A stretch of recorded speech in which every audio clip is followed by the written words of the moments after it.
Guys, আজকে আমি তোমাদের সাথে একটা মন ভোলানো রেসিপি শেয়ার করব। যেই খাবারটা খাওয়ার পরে আশেপাশে সবাইরে ভুলে যাবা, কিন্তু খাবারটা কিন্তু ভুলবা না। কম খরচে এই রেসিপি তোমরা সবাই কিন্তু বাসায় ট্রাই করতে পারো। যখনই বাসায় খাওয়ার মতো কিছু থাকবে না, তখনই হাতের কাছে এই 3টা জিনিস দিয়ে বানিয়ে ফেলতে পারো মন ভোলানো রেসিপি।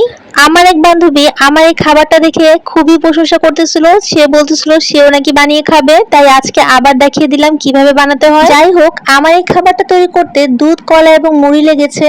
সাথেও একটু মধু অথবা চিনি দিতে পারো, তাহলে খাবারটা আরো বেশি মজাদার হবে। বাসায় যদি আম, আপেল বা অন্য কোনো ধরনের মিষ্টি ফল থাকে তাও দিতে পারো। এটার সাথে খেজুর অথবা বিভিন্ন ধরনের বাদাম দিয়ে মিক্সড করে খেলে আরো বেশি মজা লাগে। আমাদের প্রত্যেকের বাসায় কিন্তু দুধ, কলা অথবা মুড়ি এগুলো কিন্তু থেকেই যায়। আর এই খাবারটা কিন্তু খুবই পুষ্টিকর আর ক্লান্তি দূর করে, শক্তিশালী করে। তোমাদের ভালোবাসার মানুষগুলো, ভাইয়ারা যখন বাসায় আসবে তখন অবশ্যই এই রেসিপিটা বানিয়ে খাওয়াতে পারো।